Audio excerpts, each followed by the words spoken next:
All right, boys, we have news today. Not only is the new home kit released, we're going to take a look at it. I'm going to give you guys my opinions. We're going to kind of talk about the general sentiment about all the kits released this season. And also, Javier Tebas is a bum, should not be talking out of his ass because literally 4 hours ago, he went back on his word from 24 hours ago saying, oh my God, he's wrong. It's almost like the president of a league shouldn't be talking nonsense about the inner workings of what's going on with the club. Just shut your mouth.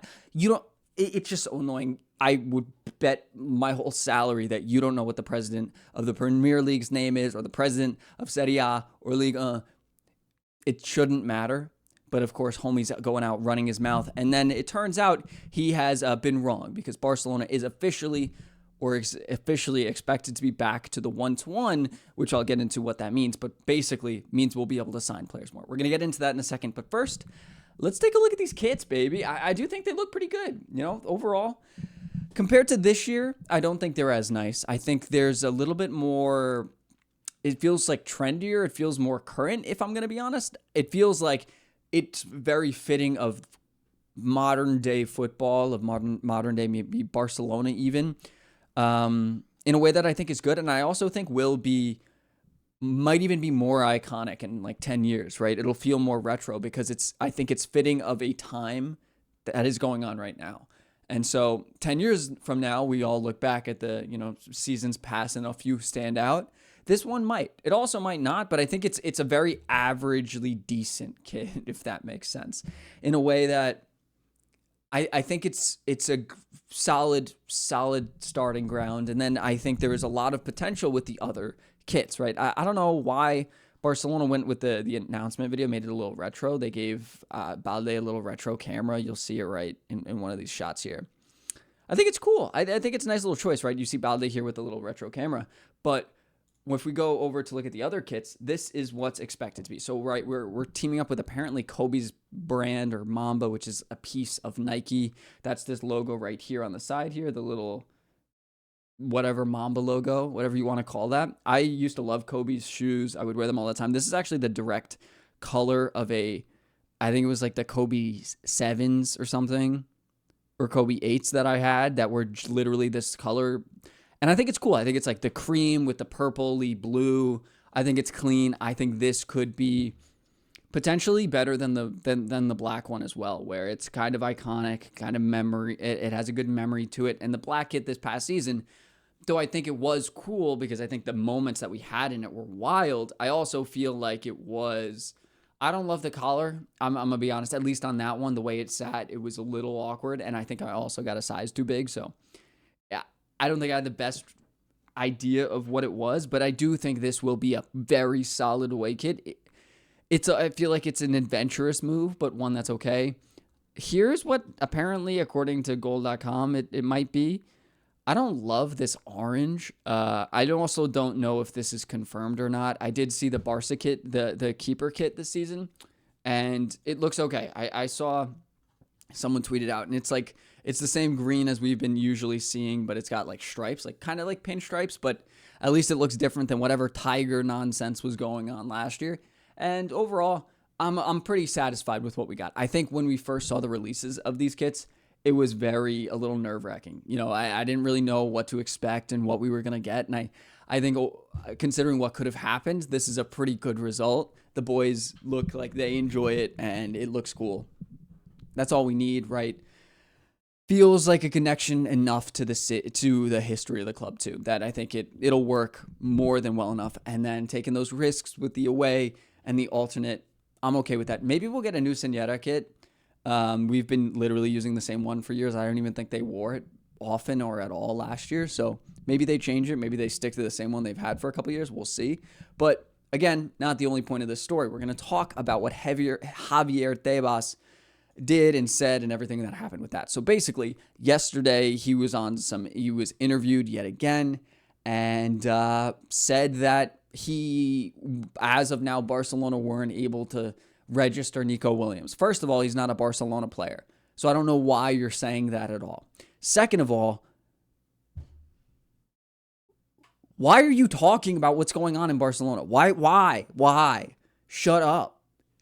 Let the teams, it actually can affect the perception of these clubs, and it's unnecessary. It's kind of like Fabrizio Romano constantly talking about what's going on here, what's going on there, the rumors and everything, taking a little bit of an excitement away from the game and creating a lot, potentially more questions than answers, because people are constantly asking questions instead of just letting it go on in the background and then waiting for the news to drop. Everyone's constantly thinking about it because it's constantly being fed to them by Fabrizio. And now Tbas is doing it, but he's supposed to be the president. I don't know. I just feel like that's wrong. Whatever. The point is here, now he has changed that. Something happened in the accounting when Barcelona adjusted the accounts for the beginning of the 25-26 season, which just began, financial-wise. It just began. So they're able to spend 1-to-1, which means that considering their profits or basically income left over after expenses, they are able to spend in salaries up to that number. But because they were under a certain limit or something, they weren't. And so they were restricted to spending less than they had, or than they could in theory spend, because they did not reach a specific threshold that I don't understand. And I don't know if anyone does, honestly. All the descriptions of 1-to-1, it's a little weird. Main point is that they subtract all your income from your expenses, and that includes your stadium debts, what's ever going into that, club salaries and everything like that. And, whatever, the bus, the water, everything that goes into making a football team. And then whatever is left over can be taken and given to your players. And if there is a certain amount left over, you can spend that on more signings, more registrations. That was the issue last year. And it was compounded last year to be like worse than possibly ever, because there was a lot of deferred wages from years before, from Bartomeu, Central Rossell, also just kind of screwing Barcelona over for years with the salaries.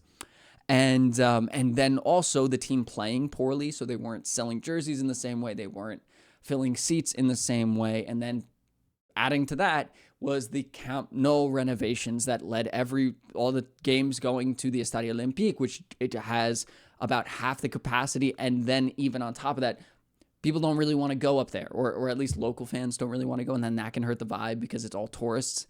I was talking, when I was there, we were saying it's more like, I think 70-30 or 60-40 in favor of tourists going to Barcelona games at the Estadio Olympique, when it's kind of the opposite at the Camp Nou, where it's like 30% tourists, 70% locals, or 60% tourists, locals and 40% tourists, where there is more locals, helps to create a better vibe in the stadium.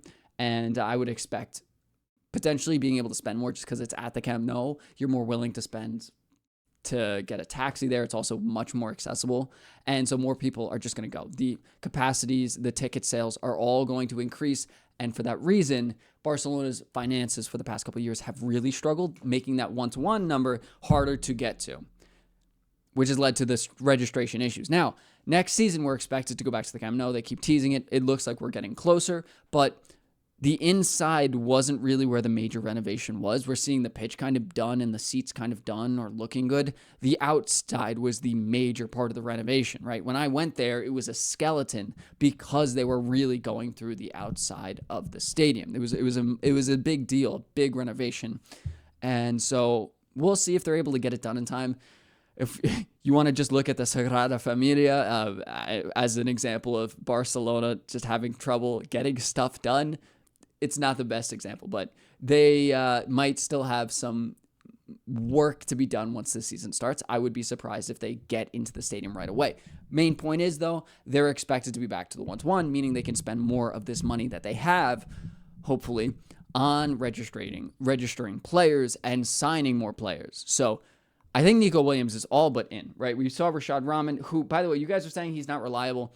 He's an aggregator of news from other sources. So it has nothing to do with him. He's not the one making these arguments because of his sources necessarily. That he usually refers to someone here, like the jerseys, by adding this one guy who's a big collector in jerseys, who probably has some insight into jersey sales. And then over here, Ferran Correas, just an actual journalist, I almost said periodista, in Barcelona, in Catalonia, about Barcelona. And so because of that, I consider him reliable. Javier Tebas has informed President Laporta today that they will be in the 1-to-1 rule, and then this kind of connected to Nico Williams, and it will allow Barcelona to register both Joan Garcia and Nico Williams, for whom they still intend to pay the clause this week. They are expecting to do it before the end of this week, because I think next week Nico Williams is going to have to begin training with Athletic Club, and he doesn't want to do that. Barcelona doesn't want to do that. I saw a video of him moving into a flat or somewhere in Barcelona. So my guy is going to be a Barcelona player. Calma, everything is coming out very, very, very positively. And that's what we want to see, right? We want to see that. I think he's a good signing for the team, even if he's maybe not the best winger in a lot of your guys' opinions. I don't think there's a real downside here, considering all the other options and the prices of the other options. So overall, great day for me. Great day for you guys, too. Really could not have expected much better news, except maybe making it official. But my boys are getting it done. We got a cool little new kit, too. Can't complain. Can't complain about it, guys. And, we'll see what happens. I'll see all you guys in the next one, whenever that is, whenever more news comes out. Yeah.